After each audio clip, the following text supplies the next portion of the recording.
has starred in such films as Emma, Great Expectations, and Seven. Beginning this Friday, she can be seen in the new film Sliding Doors. Let's take a look. I'm still on a rebound. Oh, God, I hate that word, but I am. Oh, who isn't? Everyone is. I'm on the rebound myself, in a way. Who are you on the rebound from? A girl called Pamela.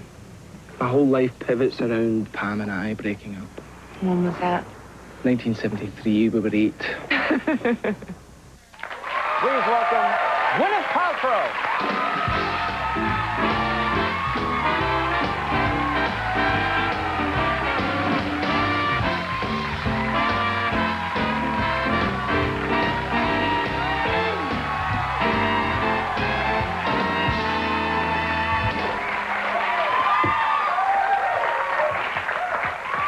How have you been? I've been great. It's so Yeah? nice to be back. Oh, thank you, thank you. We were on really early. You were on, I think, our second month. I know. Back when we were on a brown set, I had a 40-inch pompadour.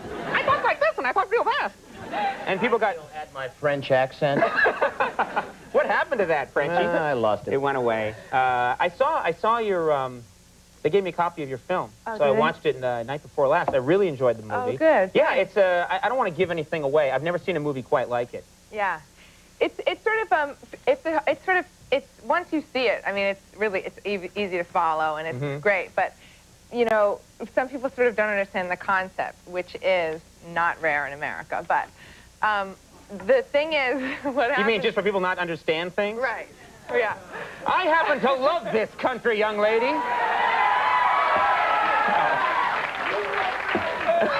I just always like to get the mob on my side in any situation. No, but, you know, the thing about the film is that you're following two possible scenarios for one character. Right. And they do it really well so that you can understand which is which scenario. It's very cool, though. Right, right. So basically it just explores the concept of, like, how your life would be different if you had gone left at a corner instead of right, and how that kind of affects the rest of your life. It's very cool. And the thing that got my attention right away is your accent. You do a very convincing British accent in this movie, which can go horribly awry. Because if I got cast in a film and they said do a British accent, the whole movie would be, "Hello, governor! What's chitty chitty bang bang?"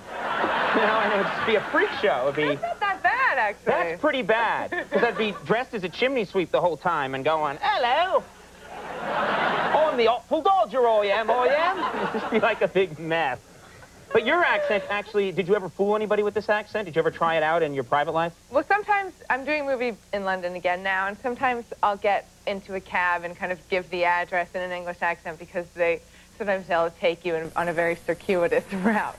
If they think that you're an American who doesn't get it, they'll just take you anywhere? Well, no, they're usually pretty good, but it has happened to me, so sometimes I'll get in and, you know, try my British accent, but it's hard because I learn all my lines with the dialect coach, and she really helps me, you know, memorize each sound and everything, so I get nervous, you know, in the cab, and then if he asks me a question once I'm in the cab, I start to panic, you know, that I'm going to have to keep up the ruse. Wait, so basically you can speak in a British accent, but only saying the lines in the movie. Right. So like 20 minutes into the cab ride, you're telling him, "I love you deeply." What the hell's going on?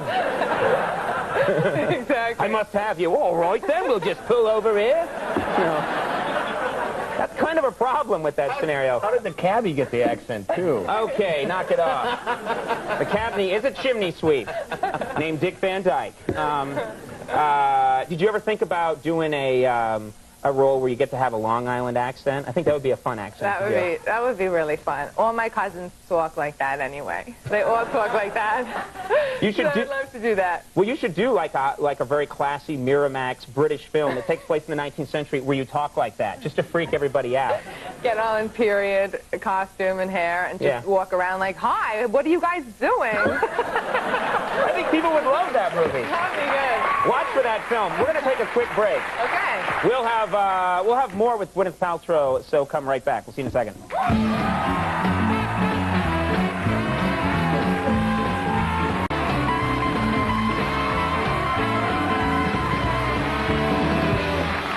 We're back. I'm sitting here somehow with Gwyneth Paltrow. You come from a showbiz family, but you seem like, I mean, I've talked to you twice. You've always come across as a very normal person. How did they give you this, your showbiz parents give you a normal life? Did you grow up in New York City, or did they have sort of a... I sort of grew up, well, I grew up, when I was really young, I lived in California. I lived in Los Angeles, and then we moved here when I was about 10 years old, and I've been in New York City ever since. But, you know, growing up in California, I just had regular friends and I mean, I'm really close with my parents. My parents are really amazing people, and so they gave my brother and I a good foundation. And so you just played the normal games when you were a kid, just the normal sort of backyard stuff? I lived right in front of these 4 boys called the Outwater Boys. And sounds like a gang, the Outwater Gang. They were like a gang. And they were really fun to play with. Sometimes they would get mean and tell us to get off of their property, you know, that sort of thing when little boys get in, but that was okay.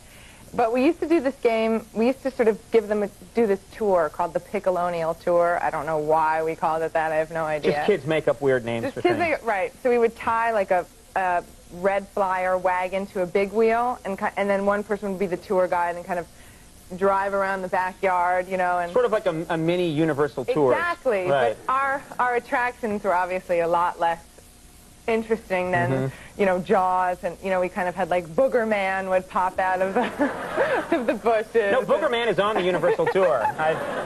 I've taken, woo, you know, hey, so what does Booger Man do? He just jumps out and He'd jump out and go like, I'm Booger Man, you know, and then you go, okay, there was Booger Man. Right, you know? What other kind of stuff is on the tour? Pee-Pee Man.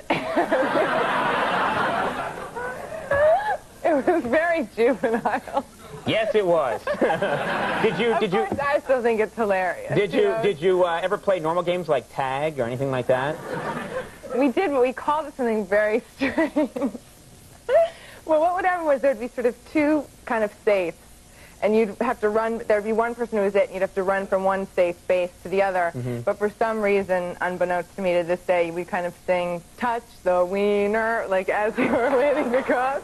I have no idea why. I didn't even know what a wiener was at that age. The Outwater Boys, you know, it was their idea. It's on 33rd Street and 8th Avenue. Touch the wiener.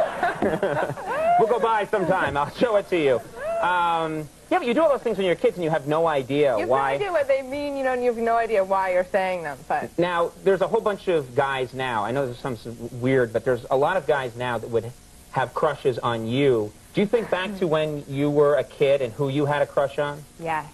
Ricky Schroeder was big. He was major. Really? Yes, when I was in like 5th and 6th grade. What was his show? Silver Spoon.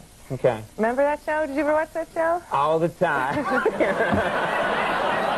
I always get weird. It's always kind of weird when women are like, oh, he was dreamy, wasn't he? And you're like, yeah. What do I say? Well, then he did The Champ. Remember he was in The Champ? That's right, the boxing movie. The boxing movie, and he cried, and he really cried at the end, and I had, you know, my binder, you know those Mead binders, you know, right. It had Ricky Schroeder written on it and everything. And you'd pretend that you would marry him one day, Gwyneth Schroeder, and you'd write it again and again. I don't know if I did that. I Yes, don't know you if did. We checked the book. You did. Okay. Yeah. We've investigated this. We have the book now. Bring it out.